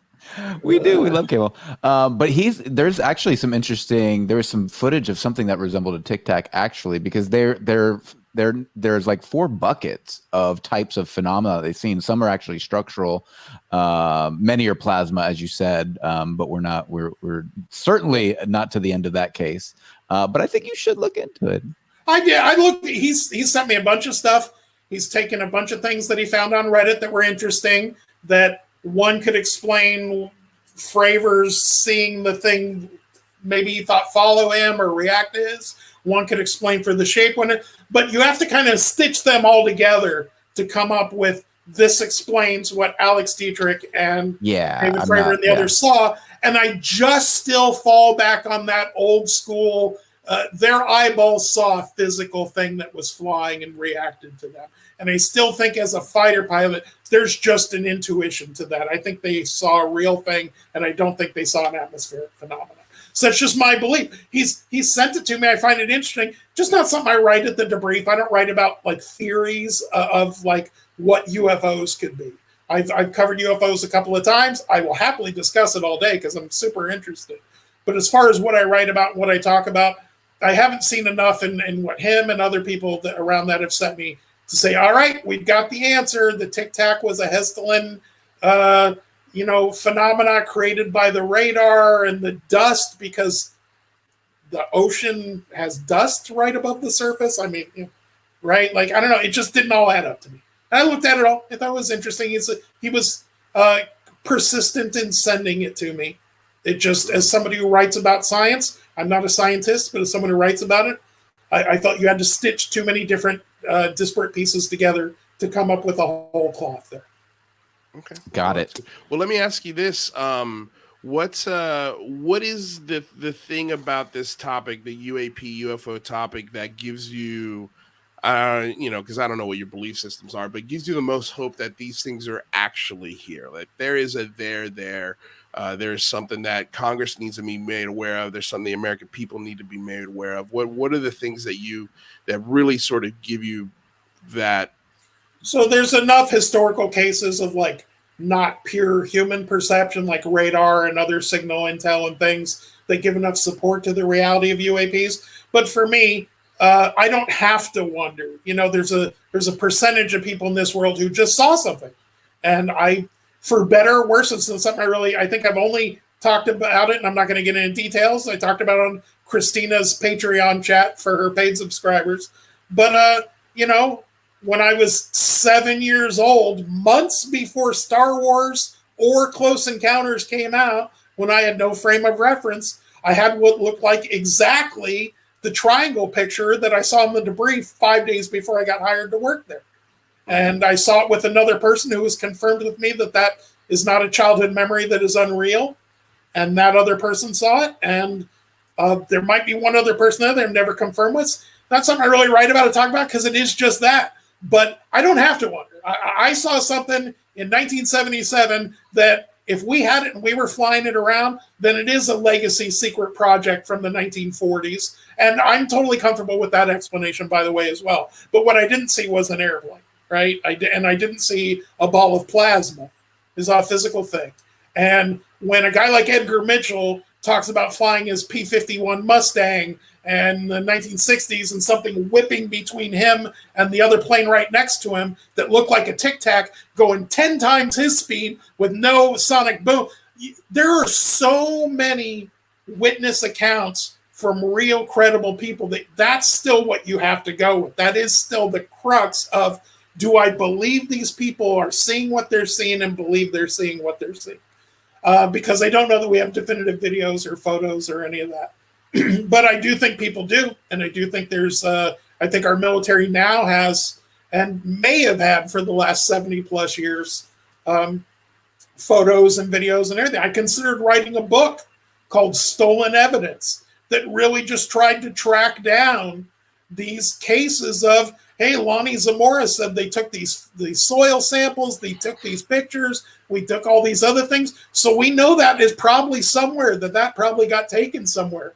And so is the lack of evidence a real problem, or is it a manufactured problem by a less cryptically organized men in black, but just intelligence, military intelligence just doing their best to, when occasional real strong evidence pops up, just making sure it's not public. Or making sure it's scooped up really quick. So, yeah. We asked Kurt Chimungo yesterday, where does he think that disclosure is going to come from? And he said he thinks it's going to be a military, that this information is going to come from the government. What do you think on that? Do you think this will be collected I've called this an information bubble. All right. And here's what's happened.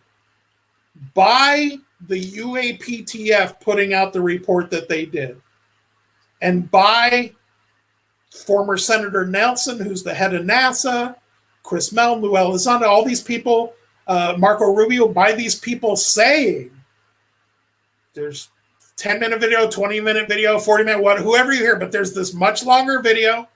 As Luis said, Lou Elizondo said right on the Singularity Lab, because I wrote the questions for Mike, and he asked one of them. And he said, yes, there are more videos, there are better videos. There are more pictures, there are better pictures. We now know that exists. We know that that's in possession. This isn't, do you have a crashed ship? This is, we know you got better videos and photos. So at some point, that stuff always becomes public. I'm 52 years old, and throughout my entire life, once we know there's a there, as everyone likes to say nowadays, once we know the thing is the thing and it exists, it's only a matter of time before it is revealed. So yeah, I wouldn't be the least bit surprised if we saw a machine gun effect over the next 2 decades of discoveries of exoplanets with life in their atmosphere, discoveries of life by samples in our own solar system, maybe Mars, maybe moons, and at the same time, disclosure of, yeah, we have videos of stuff flying around. Yeah, we have pictures of stuff flying around. They seem to not be ours. We're pretty sure they're not. They seem to not be China or Russia. And that just doesn't leave a lot of options. It leaves a non-human technological intelligence. I used to say NHI is non-human intelligence, but that could be any animal, I guess, on the planet. So a non-human technological intelligence from the future, from another dimension, from inside the Earth, from Mike's guest house, wherever they're from. I think that's where disclosure is most likely to come. I think that's a fair point because we know they're sitting on them. Right. We know those. We know they are. We know they have more. We know they have more information at worst case. Yeah. So, look, man, it's 2021. People can't sit on secrets no longer. We're in the internet age. Like, this isn't the Cold War. The reason a guy like Lou Elizondo is talking about amnesty is because he's itching to tell mother stinkers what he's got. He's dying to tell you what he knows. He's dying so much that he's going to other countries. He's nibbled around every edge of that, hasn't he, Luis? On your interviews, on every other interview, he's gotten as close to saying, guys, it's aliens. Like, he's gotten as close as he can to saying it is a non-human technological intelligence operating some sort of vehicles. He's done everything he can to tell us that without telling us that. And I think he's just reached a point where he's sick of not being able to tell us.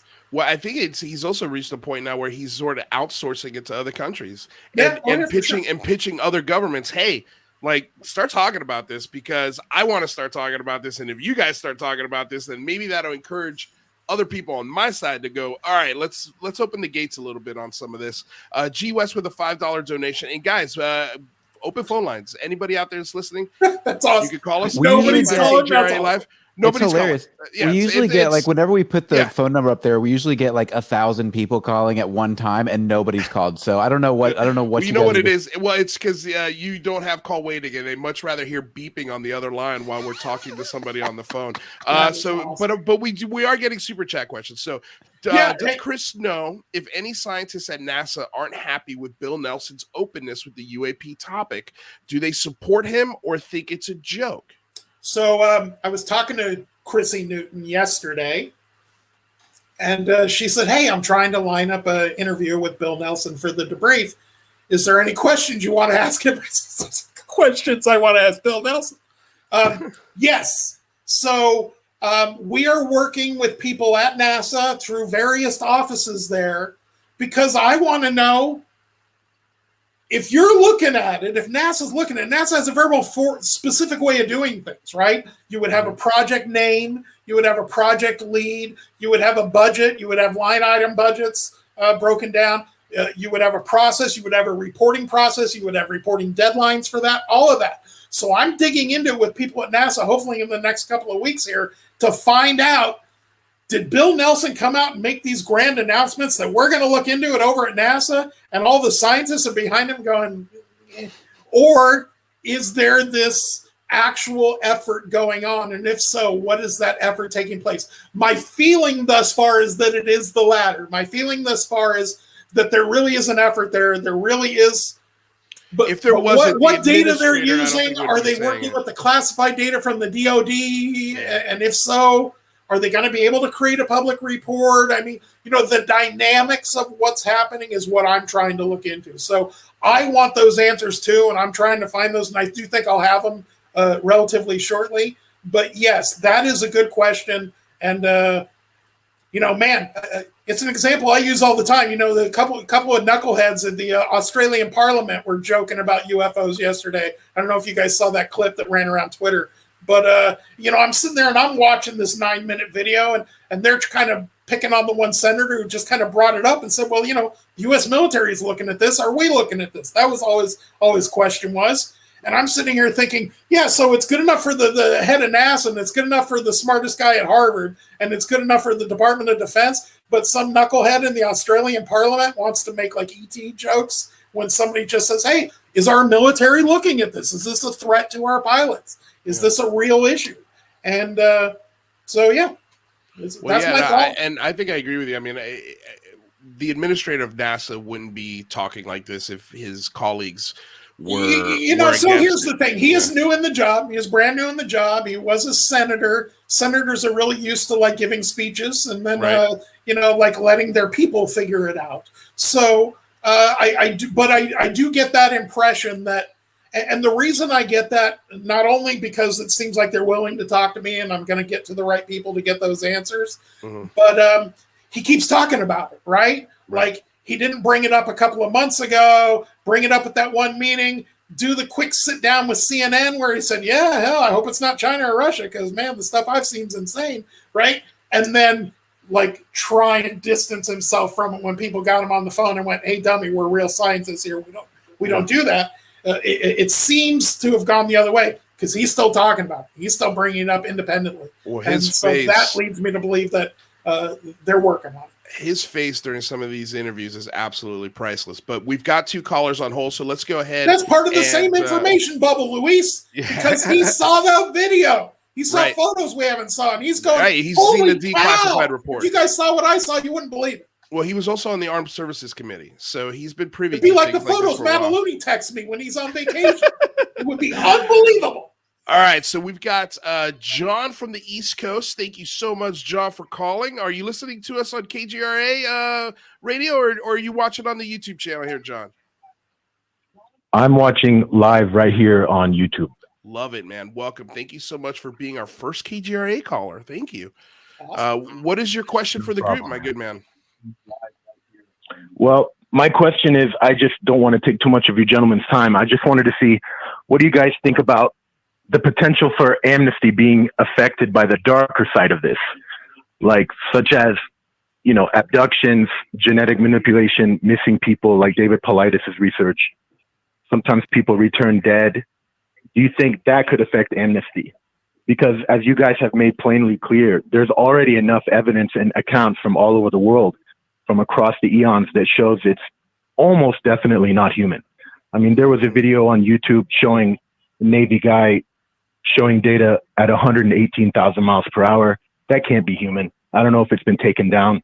And then the other guy talking about Natkovitz, the atomic level engineering of the metal they found. Humans were not capable of doing that. So it's basically already been admitted, but Australia is ignoring it, and so are a lot of other countries. Most people around town here don't seem to know anything about UAPs. They know nothing about what's happened since 2017. So I just wanted to see what you guys think about that affecting amnesty, the darker side, and what needs to get done to move this forward. Do we just need a gigantic news drop splash across the New York Times again over and over, or what do you guys think it would take? And I'll let you guys go. I appreciate you calling in. Yeah, we'll get ready for the next caller, but thank you so much, John, for calling in. Would you like me to tackle that for you, Luis? I mean, yeah, please go for it. Yeah, no, you laid out an amnesty very beautifully. So yes, I would love for you to answer that one.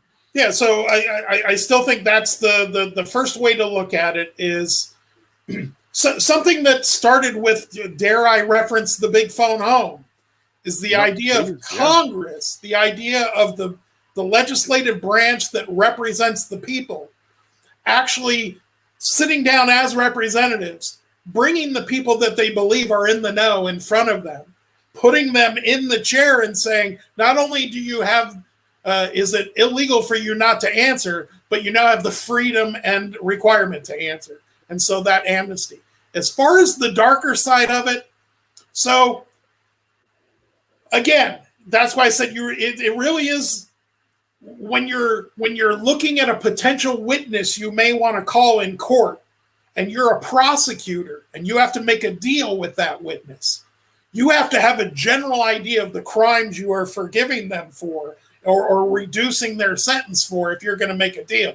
My wife, I mentioned earlier, is a labor arbitrator, which is a fancy type of lawyer. And she's been a lawyer for a number of years. And she's explained this sort of thing to me and how this works, and we see it on TV shows. But it really is a balancing. It really just is a mathematics. So when you're talking to somebody, if there's somebody out there who's involved in legit, like, black op abductions where people are being tortured, killed, treated, made to believe they're being abducted, things like that, I don't know that that's somebody I would even consider offering amnesty to, but rather fill in all the people around them that I can give amnesty to. So give me all the street level drug dealers and I'll still arrest the top guy running the whole operation, right? Yeah, so I like that. I think amnesty needs to be treated on a case-by-case basis. I think it's a job for Congress. I think Congress could have, for those of us that went through Bill Clinton and all of that, after he was in the late part of his office, they have a special investigator that they assign to the case. I think that's what Congress needs to do. Schedule hearings, assign a special investigator, and have that special investigator go person by person and hand in hand with people who know what they're talking about. Talking about people like John Greenwald, right? And I'm talking people that really know what they're talking about that can tell them, here's the list of the first 100 people you should interview in a situation where they have amnesty and they have a legal requirement to answer you in an honest way under the threat of prosecution. I mean, I couldn't imagine a special investigator with Alex Dietrich, David Fravor, Lou Elizondo, Christopher Mellon, and say Robert Salas, just for icing on the cake. That would be insanely wonderful. But does anybody want to tackle the second part of the question as far as what do you think it's going to take to move the ball forward on this topic? The ball's moving, guys. Are we going to have those moments where you wake up in the morning, you go to the debrief.org, and you suddenly see, like, hey, here's a new picture or a new piece of video? Yeah, I do think things like that are going to happen. At the same we're going to learn time, on the... Go ahead. Yeah, at the same time, what we do have is not only a number of projects we can all point to, and I like to point to all the time, and I already have a bunch of times, Galileo and UAP at home and the NASA and the DOD and all these different people are actually, like, again, if you want progress and you have nobody studying it, that's the environment we were in forever, right? Or the people that were studying it were in an invisible college. And Eric Davis would write up this memo and he would share it with 5 guys on the board of NIDS.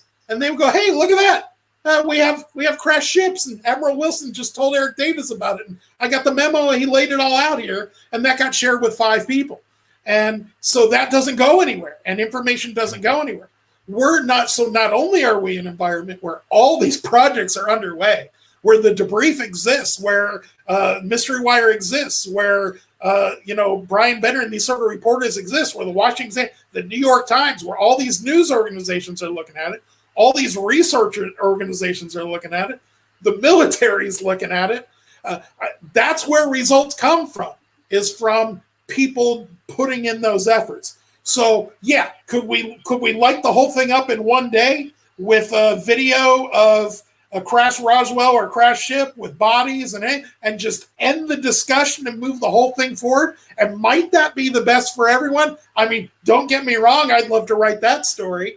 I could double my $80 a week to $160 a week. Like that. You know what was funny? And then we're going to go to our second caller, Neurostream, who's in Utah. We'll get to you in a second, my friend. I'm like, my sister just visited. First time she's ever been out to California here to visit me. And we were talking about my show, and she's like, I don't like to listen because it scares me. The idea of this terrifies me. I don't want to be thinking about little people coming through the room and being able to do things to me that I have no control over. And I was like, wow, that's the first time I ever gotten a response to the show being scary. And I think, you know, just to touch on what you're saying, like I think of one big data drop of a video, the smoking gun evidence, I think there'd be a lot of fear that would accompany something like that. And I don't know if it's the right way, as much as I want it. And I'm sure as much as everybody listening to the show probably wants that, we have to consider, like, how do we explain this to our kids? How do we make sure that society doesn't go into a fear state and start, you know, buying things that maybe have nothing to do with this. I think there's always that War of the Worlds fear, right? Let me ask you this, Squid. When you were born, the internet was like, when you got to school age, like the internet was a thing, right? Like the internet was already there. You could get on the internet like from first grade, I would bet. Second grade, right? No, high school internet was we still couldn't use internet links in my most of my school papers. They wanted us to go to the library, so I might be a little older than you think. All right, let's get to our second caller. Luis, I We've wanted only to got make a point out of 8 that minutes point. left, guys. And the point I wanted to make out of that, Luis, is that when you're born into a world where exoplanets exist, or you're born into a world where the internet exists, or you're born, people are going to die, and new people are going to be born. And so might there be a temporary disruption in society and a revelation of piece of information like that? Yeah. But 30 years later, there'll be people who are 25 years old who just grew up in a world where there are aliens. It's just a thing. Yeah. And, you know, just real quick, you know, on the debrief, we're going to learn soon that warp bubbles are empirically true. And then if the James Webb Telescope tells us that there's life out there, I mean, that's pretty much game over as far as in my book. Yeah. I'm with you. Bazinga. All right, let's get to our second caller, who is NeuroStream in Utah. Thank you so much for calling. Are you watching? Yeah, this is of one of our friends on the YouTube. I'm sure Discord as well. But are you watching the YouTube? Are you listening to KGRA? Just curious. Welcome. Oh no, I'm just I was watching the stream, but I've been in the call queue for the last 10 minutes, so I haven't been watching. Apologies, but yeah, Chris is a little long-winded. I blame him. The last 10 minutes. That's part of the show. What do you got, sir? Well, yeah, thanks for taking my call. I'll just ask this question real quick and then just drop off and listen. But my question for Chris is about just journalists and deathbed confession sources for stories. So, like, what are journalists supposed to do with deathbed confessions from people who worked under NDAs or oaths of secrecy in their careers? And, you know, the scenario seems like both an opportunity and a risk. And so, I mean, they've got nothing to lose, but also, you know, they've got nothing to lose. So thanks. Yeah, right. Chris is actually very close to that, so we should have a deathbed confession here any day now. Any minute now. Awesome. I think I died about 30 minutes into the show. Thank you so much for that awesome question. We appreciate it. Yeah, he wants to know how a journalist would treat a deathbed confession. All right, so and if you can quickly, because we got one more call on the line, and then we got to end the show here pretty soon. Say Lou Elizondo sends me a video of him saying, Chris, I haven't told anyone this, but I have cancer and I got 6 months to live. So I'm coming clean with the goods. And on that video, he gives me all the goods. That will be on the debrief the next day, and I will deal with the ramifications afterwards. All right. Well, there you go. You heard that, Eddie dying in format. Yeah, I say it all the time. You got a top secret video that will get me sent to federal prison if I release it, but it's a video of a triangle like coming out of the ocean and whatever, and you want that out in the media, you give it to Chris Plain. It'll go out. I'll roll the dice on that bad boy. Love it. So there you go, guys. You know exactly who to point to if you know anybody who's send me the goods. Deathbed on the verge. Stuff about Heston Lights, pictures of Mataluni, whatever. DM me, baby. All right, let's go to our last caller who's calling from Toronto. Joe from Toronto. Thank you so much for listening. Are you listening on the KGR website, or are you hanging out on the stream here with us? No, I'm watching the stream. Wonderful, excellent. Welcome. Thank you for calling in. Thanks for taking my call. I wanted to ask both you guys and Chris, is there any plan with regard to where the data has been collected for the past 70 years? Have either of you, the Debrief or UCR, attempted to interview Bob Fish? Bob Fish, according to Ross Coulthart, who is, I'm pretty sure, the only person who's actually gotten in touch with Bob Fish, he is not interested in having this conversation. And the only way he was actually contacted, he doesn't answer emails, he doesn't answer correspondence. He had to handwrite Bob Fish a letter and wait for Bob Fish to reply to that. And I think it was months before Bob decided to reply to it. And that's how the open dialogue with Bob Fish started happening. But no, to answer your question, this show's never tried. I can't answer for Chris and the Debrief, but maybe you could set not my beat, but I could definitely ask the guys. And when I'm on the Singularity Lab in a couple of weeks here, I'll give you the answer. He'll bring Bob. That's Fish Singularity Lab on Thursdays. Thursday at 7 p.m. Thursdays at 7 p.m. Eastern. What's the deal? Have you guys conspired here to promote Mike's show as if we don't do it? What's happening? Look, here's the thing. I'm going to give you, there's a real simple answer, Luis, and once you hear it, you will agree with me. The world needs as much Kristen Mataluni as it can get. And the place the rest of the world can get Kristen Mataluni is Thursday at 7 p.m. on the Singularity Lab. You son of a bee. Okay. Because I never come on your show. I'm having a good time with you, Luis. Joe in Toronto, did you have another question? No, it's just that he mentioned in the PST email. He said the information's out there if you know where to look and what to look for. So I just thought it would be interesting if we got some insight into that. Well, I appreciate it's definitely something I can ask Micah Hanks, MJ Banias, and Lieutenant Tim McMillan, the 3 UFO investigative reporters over at the Debrief. If they have had opportunity, I'll stick it in the old group chat. And if something comes to fruition out of it, I will share it the next time I'm on one of these 2 shows. And if they haven't reached out, maybe they should. Yeah, it would be an amazing interview. And I will push them to do so. Awesome. Well, Joe in Toronto, man, we really appreciate you calling in and helping out with the show. Okay, you're welcome. Thank you. Thanks, all right, guys. You want super chats, Luis? Did you hit my $200 I need? Yeah, well, I may have to make up the difference, but checks in the mail. Okay, so we've got about 2 minutes left, a little or less. 20 squid dolls. I'm just saying. You can follow me on Twitter at Jazz Shaw. Perfect. Well, before you do get out of here, where can people find the writings and musings of Mr. Christopher Plain? I write 3 or 4 stories a week at the debrief.org, usually science and technology. I have a big one coming out on Monday about a novel exotic propulsion system, and some mainstream scientists at the University of Huntsville, Alabama, working on that. And a lot of good stuff. And if you want to read me tweeting, it's at plain_fiction. At plain_fiction. I got my own website, stuff like that, but who cares? Awesome. Well, Mr. Christopher Plain, thank you so much, man, for providing a lot of laughs today. We really appreciate it. And I can't wait till these articles come out. I can't wait to talk to you again. He's got laughs and insight. It's very laughs and insight.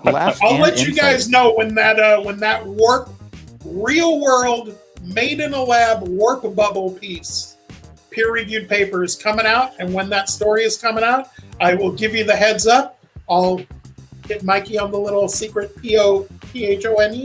All right. Be good to go. All right, my man. We'll see you soon. Thank you so much. Thanks, Chris. So we got 30 seconds to sign out. Guys, thank you so much for coming aboard, getting weird with us here on another episode of the Unidentified Celebrity Review. Your home for credible news, reviews, and commentary on everything UAP and UFO. Thank you to the sponsor, Blue Marlin Chronicles. Thank you to DOS Tapes for providing the music. Thank you to KGRA, DB.com for helping us broadcast this show to the masses.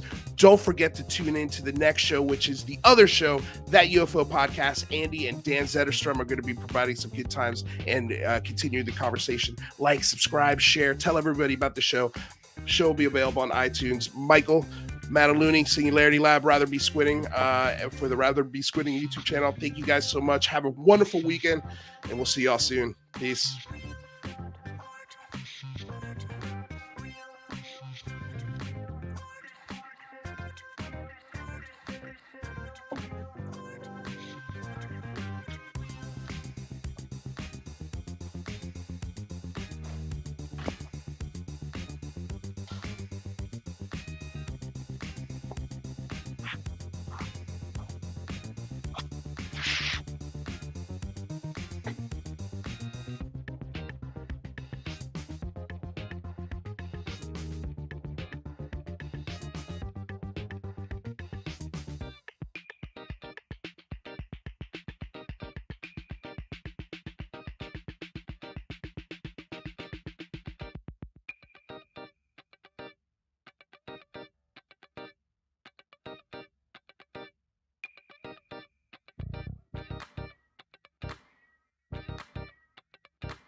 tell y'all right now, all of these wonderful people would not be here without Patreon supporters like you. If you enjoy credible news, reviews, and commentary on UFOs and UAPs 5 days a week, you want to support this show. What's your name? Marty. Marty, look how easy this is, Marty. Pick up your phone. Boom! You're a Patreon member. I mean, look, it's so easy. You just click the link, which is right here. Just for $1 a month, you can support this show. Just fill out the information and pledge what's comfortable for you.